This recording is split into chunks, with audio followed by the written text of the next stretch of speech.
All right, so coming along here with the compressor, I actually haven't hydro tested it yet, but I did air it up, not with its own pump. I just hooked up an air line to it and aired it up and checked for leaks and what have you.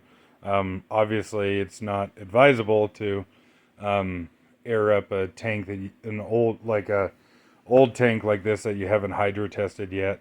Um, but I do a lot of shit that you're not supposed to do.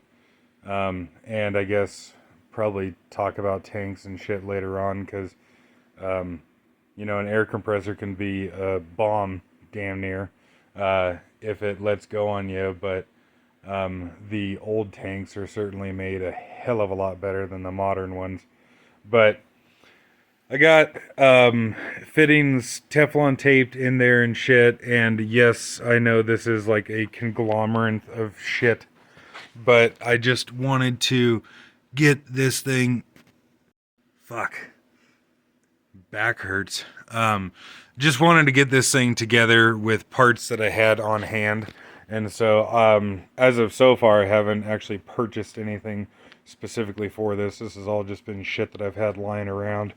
Um, Need to fix up the unloader, and I want to show that later and what have you. But got a drain valve on the pump and got a drain on the tank. And this is a big ass muffler. I always like having a quick way of draining a tank if you need to, change fittings or something like that or whatever. Decided to put one of these gate valves that I got on here just because reasons, basically. And another conglomerate of fittings and shit, but again, just shit that I had on hand. I meant to show this before I put the head on, but oops, and the head's already torqued down and what have you, but getting the valves all cleaned up and what have you. I always like to look at how on a compressor pump, how the crankcase is ventilated. Um, well, I guess we'll just go over here. So my shop is very dirty in here just because, we do a fair bit of metal work, and so metal dust and shit gets all in the air. And so therefore, I want a compressor that has a filtered crankcase vent. So on the case of this Champion R15, the crankcase vent goes up into the low pressure inlet of the compressor. And having the crankcase vent on the inlet of the compressor, the way I see it, has two main advantages. That way, the crankcase gets filtered air, and if you have a good air filter on there, like I do on that compressor there, then no worries, you got clean filtered air going into the crankcase. But also that the crankcase vent will have a oil mist that comes out of it, and it'll help to lubricate all these valves because there are, a couple springs in the little disc and what have you, and it'll just help splash oil around, keep all the cast iron from rusting and what have you. This compressor, though, you see there's no external line like you see on the Champions. The way it works on this one is there's actually a hole in the cylinder that runs in between these two head bolts here that runs down into the crankcase, and then that little hole there is the crankcase vent. So the crankcase vent comes straight into the low pressure inlet valve, and then of course works its way through the rest of the pump. I think just like a perfect way to do it. On the Champion, having the external line there, then that line is susceptible to damage, and if you get a leak on the line or something, then it could potentially, suck some dirty air in there and what have you. This here just goes right straight through the head, so kind of a neat little setup. and just keep working away at it here. I've got a lot more time into this than I thought that I was going to. Even just doing what I've done so far. But I suppose that's the way things go. I've got the pressure switch on here, but not wired up yet. And we'll just see how things go and how tired I am tonight. But I'd like to get the pressure switch wired up and get this thing working all automatically like it's supposed to. So I wanted to show the valve setup on that devilbiss and kind of compare it to the Champion here. Um, and one of the other differences between the two, the Champion does not have a separate cylinder head. It's all one casting, and the tops of the pistons are actually like dome shaped. And this has disc valves just like the devilbiss. But the way the valves are held in is you put the valve in the cylinder, and then this manifold goes down on top of it, and you can see there's a gap here. When you tighten down the manifold bolts, the manifold itself will actually press the valve down into the cylinder. On the devilbiss here, it's got disc valves just like the Champion, and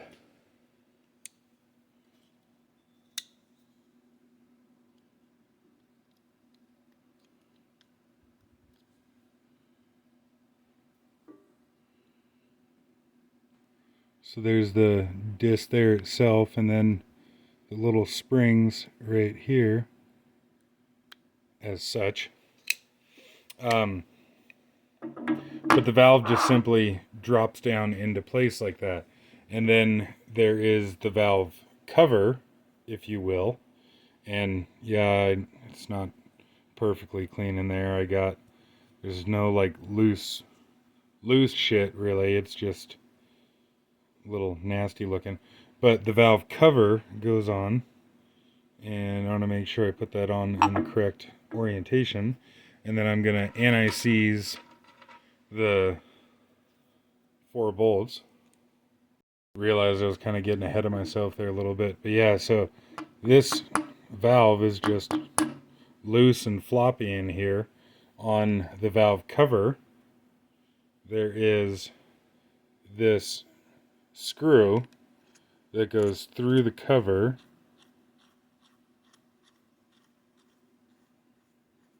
like so, and actually pushes down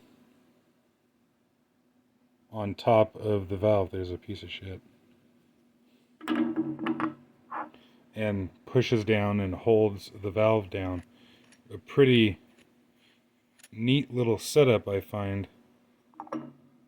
Okay, now I'm going to anti-seize the bolts and put them in. Okay, so bolts are in, but the center screw is loose, so the valve could flop around in there. I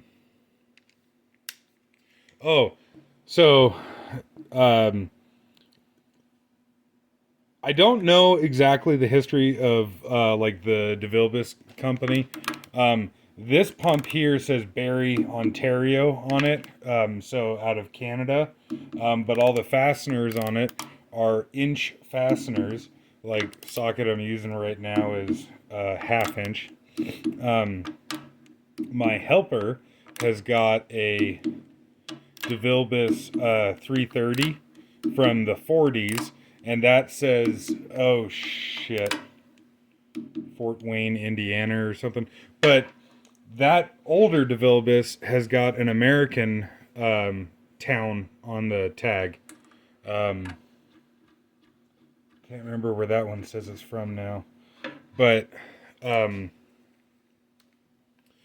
so this pump and my helper's 1947, I think it is, devilbiss 330, they both say devilbiss on it. Even though, like I said, Barrie, Ontario versus whatever the other one is. I don't know the history. devilbiss is not a thing anymore. There is DV Systems. And so they still offer parts for these things, and I don't know exactly what the deal is with the name change and shit. Is it completely and totally a different company and they just bought the rights to this? And I don't know. But I downloaded DV Systems like spec sheet for this 445, and it says in the spec sheet to torque the head bolts to 15 foot-pounds. But on the other hand, it says to torque the cylinder to block bolts to 47 foot-pounds. Now, the cylinder to block bolts are the same size and thread as the head bolts. I don't like odd numbers just because I'm weird. And so I decided to torque the head bolts to 50 foot-pounds. I think the manual says to torque all these, like these little guys and the center studs, to 15.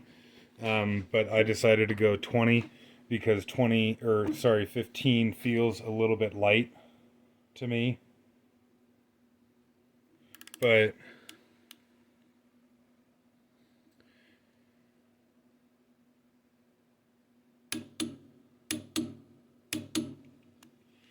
now with that center stud torqued, that'll be holding the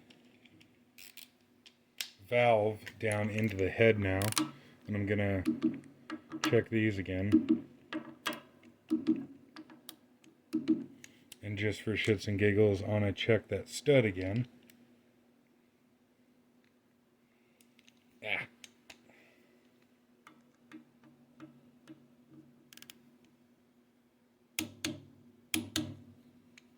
Alright, so now the valve is held down in place and what have you. And then just because it sounds like a good idea to me, I'm going to put a little bit of oil on the stud and in this little acorn nut that goes on the stud here, and torque that to 20 foot-pounds as well too. And yeah, there's, you know, you can see a little copper washer underneath there just to make sure everything stays sealed.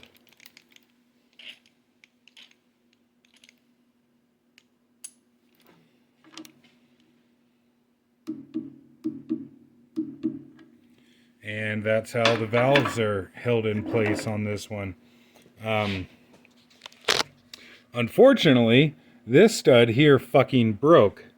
And so I guess I got to extract that, or pull that out, and do something about that. I don't have another one of those studs because those are kind of like a special stud.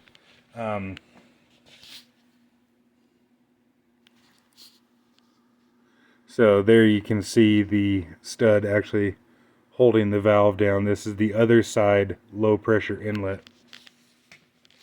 But yeah, that one broke, which sucks. And then on both heads, the high pressure outlet, the stud is seized into the cap, and I can't get the fucking stud out. And I fought it for a little bit, and I just put the cap back in the way it is for the moment. Because the stud is what holds the valve down, and like I said, this is high pressure outlet, the one that's also like seized in there. Because the stud is what holds down the valve, it brings up the issue of, are the valves tight down to the head? And I won't be able to really show this. Yeah, I can't get everything in there, but I was able to get a little screwdriver in there and kind of wiggle on the valve, if you will, and the valve seems nice and tight. So for now, I guess I just got to assume that that is okay. On this guy here, I'm probably just going to put a regular bolt in here for now. The parts kit that I want to get for this thing, I believe comes with a bunch of parts for the valves themselves. I don't think it comes with the cast brass, but I think it comes with like the springs and the little sealing disc and that kind of shit. And I think it comes with all new acorn nuts and copper washers and studs too. I'd really like to find some, I think, brass maybe, or maybe like stainless or something. I don't know. Acorn nuts to go on there. That'd be kind of cool to see, a bunch of little brass acorn nuts on there. But yeah, deal with that guy and come back. Okay, so got the stud pulled out and just a fucking bolt put in there for the moment and torqued down. And no, I'm really not a fan of that. Not really a fan of having just a bolt in there, but I don't have a parts kit for this thing yet, and I want to see it make an air and shit. So I guess for now and that should work just the same, except that it's not sealed from the outside elements. But now with both the heads on here,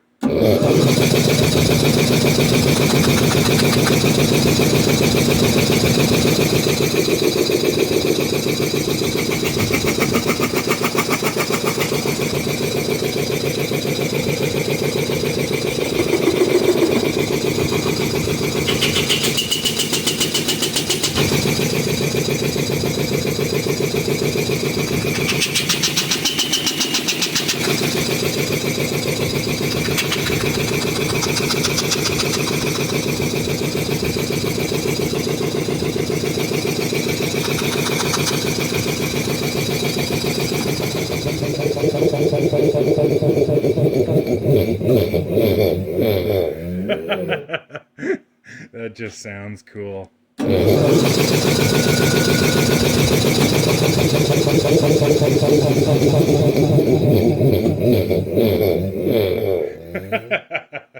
Oh fuck. And I'm sure the camera probably makes it sound louder than it is, but this thing, even just with the valves being completely open and shit, it's pretty darn quiet.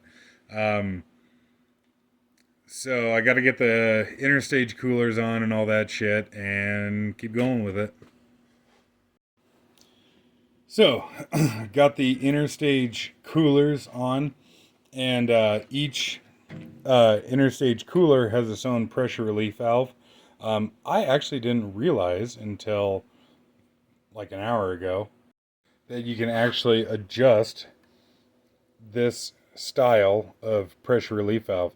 And I always found it annoying that it had this little like security tab dingus on the end of it. But evidently the reason for this is so that somebody knows if it has been fucked with or not.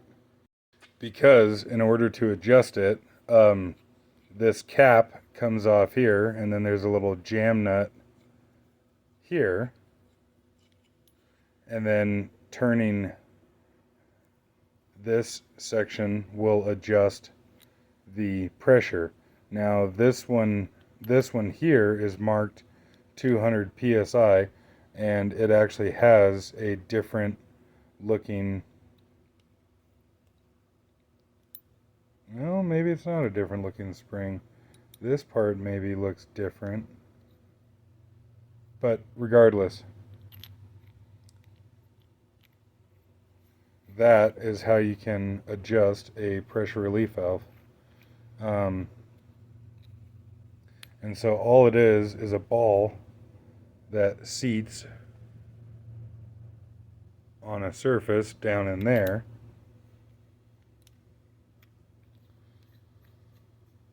And then a spring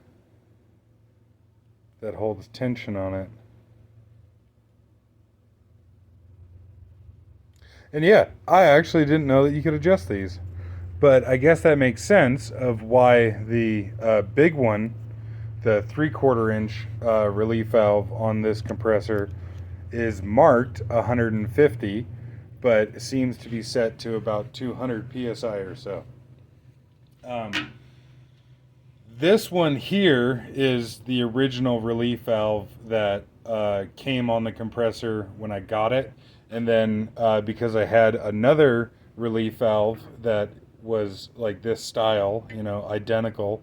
Um, I put that one on there. That one is actually marked 70 psi, and I checked it, and it is actually at 70 psi. And that one was leaking a little bit. It just had a little um, crap on the end of the ball where the ball interfaces with the seat. This one here was marked 150, but now that I figured out that little deal, I adjusted this one to 70. And what was interesting is that those two internally look absolutely identical. On this one here, the little adjusting collar was just simply run down further. But I've checked both of those, and they are functioning properly, not leaking, and set to 70 psi. I haven't gone back and looked at the video, but I believe this little guy here was on the right side there, and I just like that they match now. I think that's cool. And both of these are identical, like same company and what have you. They were just marked differently. But so you can see we got little flare fittings, GIC, whatever, on the end here. There's hoses that run up to the centrifugal unloader here. This one is cool compared to the Champions, or it's cool how this is different compared to the Champions because this one is actually exposed so you can see it. And so there's inside of here, there's a centrifugal unloader or centrifugal flyweight mechanism that moves this arm back and forth, like that guy there moves that back and forth when the compressor spins up as such.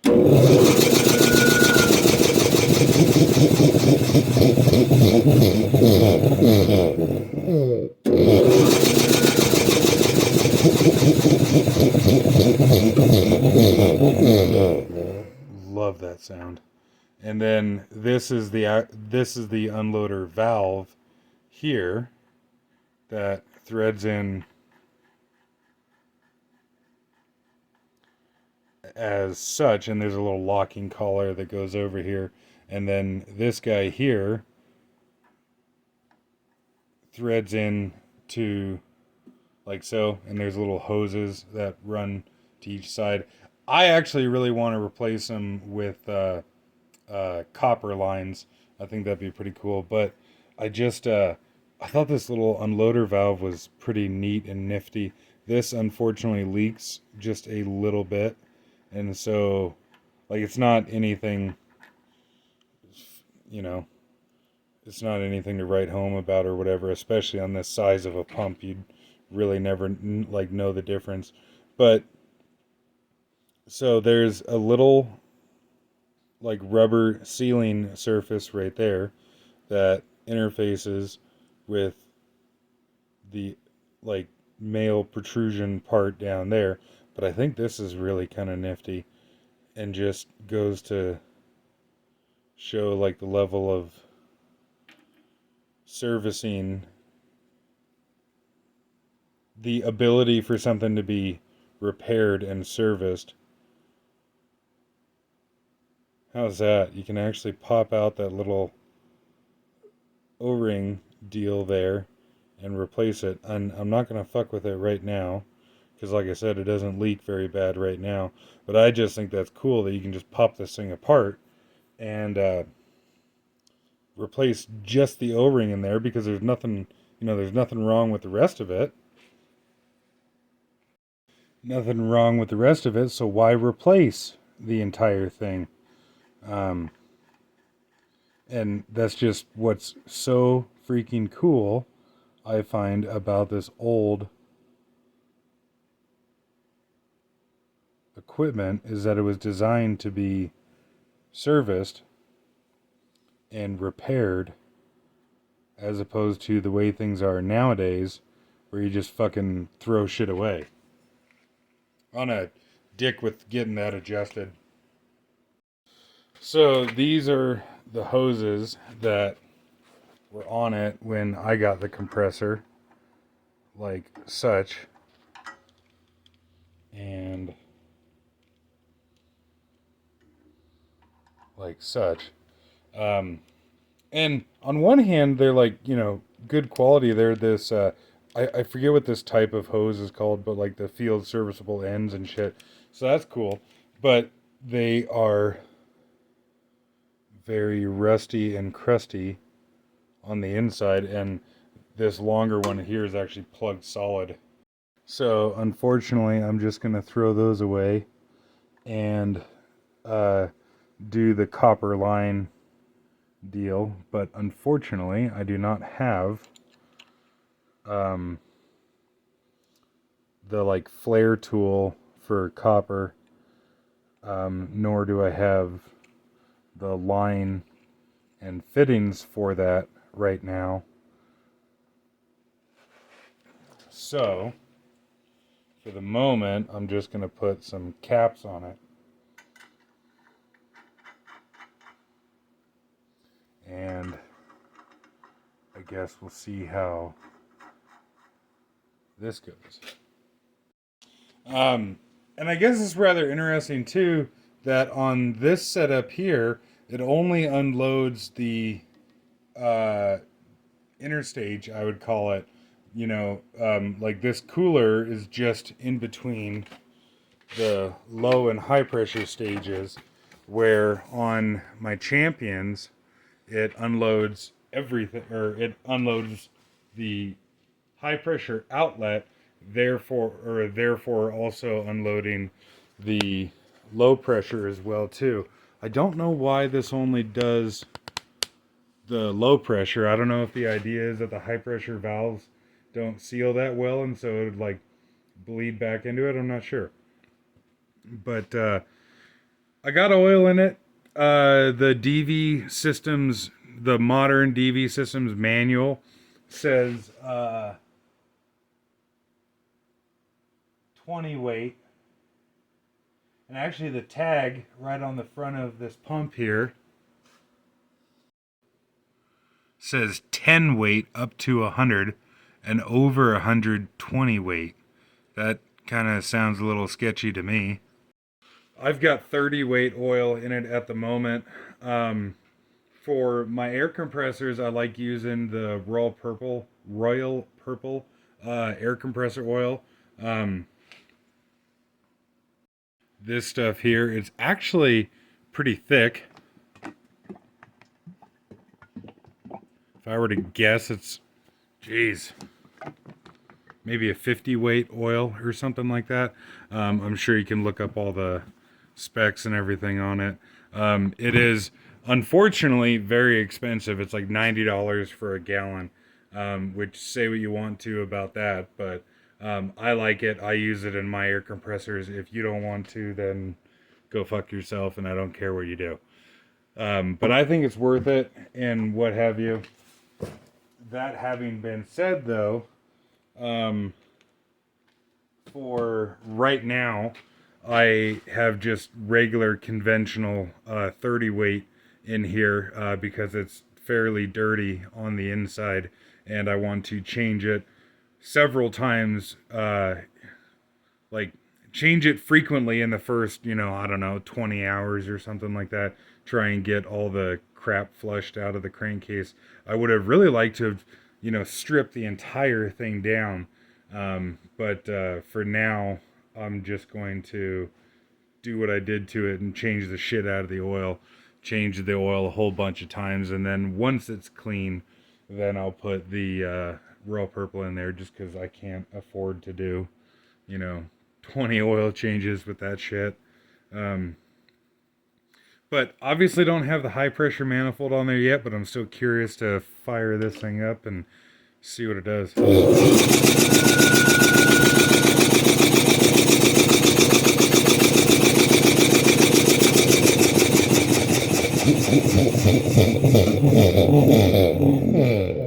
Oh man, this thing's gonna move some air.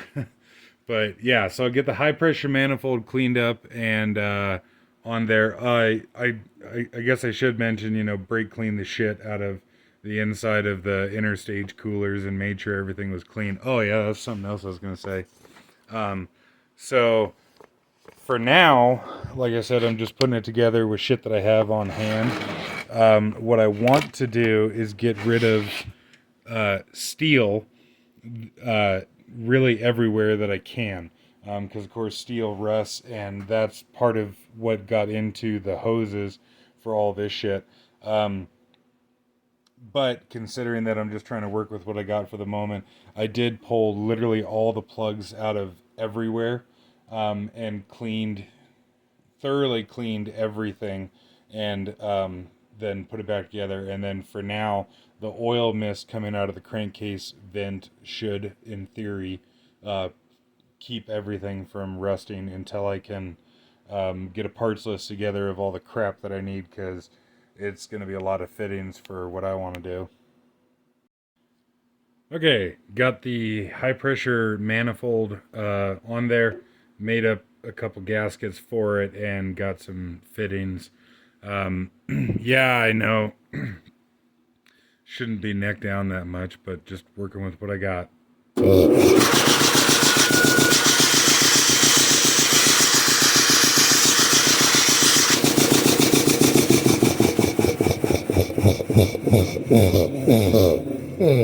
And yeah, this thing's putting out some air. And it's actually turning fairly slow right now. I forget exactly what we're at right now, like 450. I'll get the tack on it later. So now I got to deal with how to get the air from the high pressure outlet to the check valve at the tank there.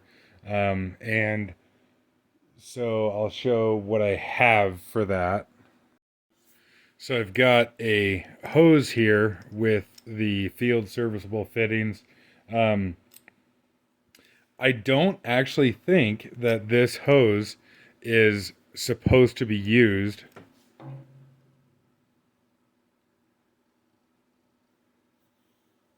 Holy shit, 2012.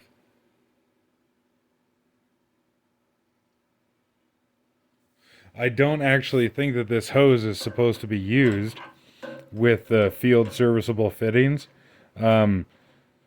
One guy at the hydraulic shop sold me this hose to go with these fittings, and then I was talking to another older, more knowledgeable guy at the hydraulic shop, and he was like, he sold you what?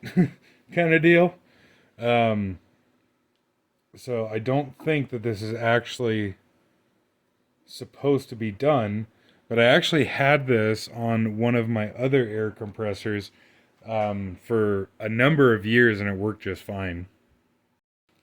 And at least the cool thing with an air compressor is, worst case scenario, you've got an air leak. It's not like, well, yeah, I guess I'll do it right there. It's not like if this deal were to fail. For one, it's not at, very high pressure. It's under 200 psi. And it's not like it's going to be leaking hydraulic oil or diesel or something like that. If it leaks, it leaks air. So I guess no big deal. The hose that's supposed to be used with these fittings is this braided shit, which, like I said, I don't know what this is called specifically. But you can see that this fitting here is just simply a smaller version of this. To assemble these fittings on the proper hose is actually kind of a big pain in the ass. It's a lot easier on the smaller fittings, but you can get this type of fitting and that hose, like the other type hose, in some pretty freaking big sizes, and it gets very difficult to fuck with these things on the bigger sizes. The cool thing about this hose here is that it's very easy to assemble.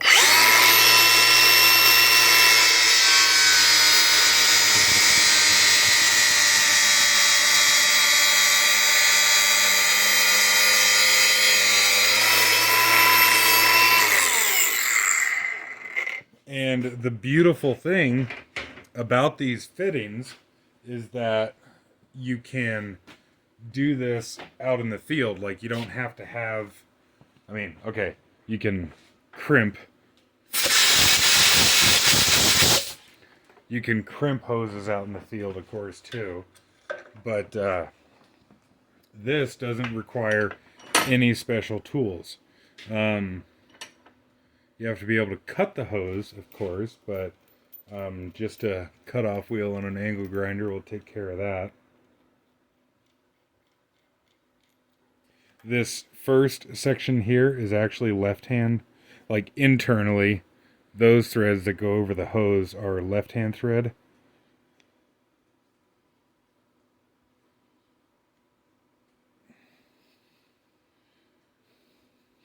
And this is kind of difficult with the camera right there.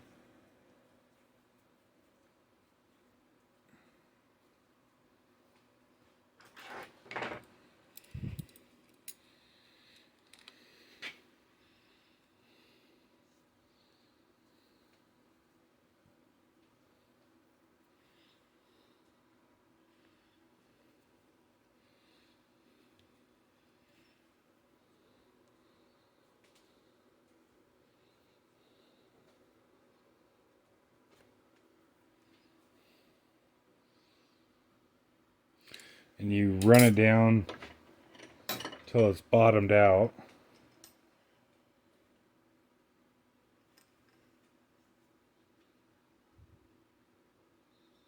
Like such. And then this guy is right hand thread. And I'm going to get some oil.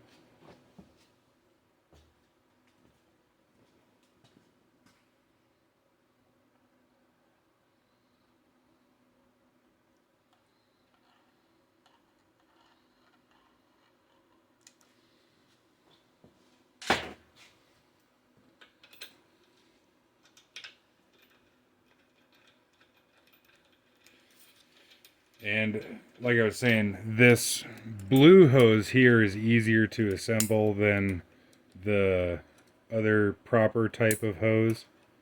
But even with the proper type of hose, this size here is not too bad. It's really actually quite easy, but like I said, the bigger sizes can get interesting. Although, you know, it can save your ass in a pinch. And it's really nice to have this hose on shit because it's so easy to work with and change things around. And like, you know, a normal crimp-on fitting, the fitting itself is a one-time use. You crimp it onto the hose and that's it. Unless you were to somehow change the crimp collar on the end of it, you're fucked. And so if you make a mistake or something, you're up shit creek. Where this here,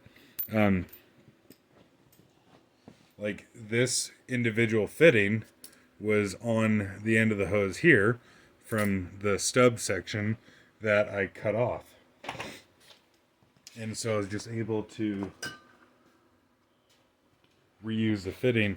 If the fittings don't have the wrench flats on here, like if it's only the body here and then the rotating part and no wrench flats, then in order to get the center stem out, you got to run a plug down into the end of it, tighten the plug to the nut, if you will, and then pull the stem out, kind of like, you know, double nutting a stud or something. And there she is. I wish I'd cut that hose about a half an inch shorter, but it's good enough for now. If this were to be used for a like clean application, if it was going on like a, you know, some hydraulic thing or whatever, you should clean out the inside of the hose much better than I did. I just, you know, blew some air in the end of it. But this is, of course, just the air discharge into the tank. So if there's a little bits of rubber in there, then no big deal. but like hydraulic hoses going on a machine should always be very thoroughly cleaned to prevent from introducing shit into a system. But yeah.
Hmm.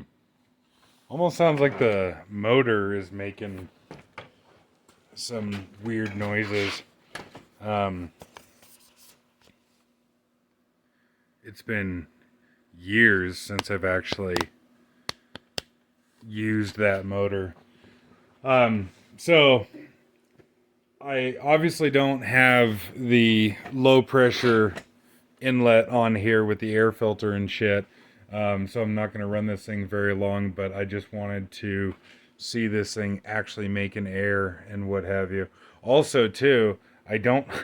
I need to check the amp draw on the motor and make sure that I'm not going to be overloading the motor because, you know, that's a big compressor pump for that little motor. And I'll check the RPM of the motor here. So these things are pretty darn cool. It's a digital tachometer. Of course, you can get the old school ones that go on the end of the shaft, um, but they have to be the like old mechanical ones have to be lined up actually, but they have to be in the center. The cool thing about this one is that it doesn't. It's just simply got a little piece of reflective tape that you put on whatever you want to measure, and it can be on the outside circumference. Like the only thing that this meter knows is how many times the light reflects over the piece of tape. It doesn't know anything else, so it could actually be like reciprocating or whatever. Um, but we'll check this and see what it does.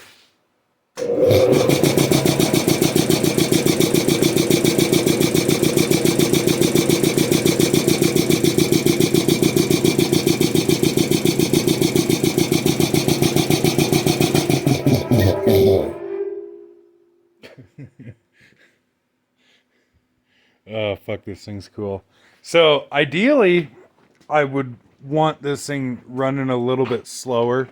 Um, I'd like to get a pulley maybe for about 350 or something like that for that electric motor until I get a bigger motor anyways. But yeah, I'm happy and excited, but also tired and gonna call it for today.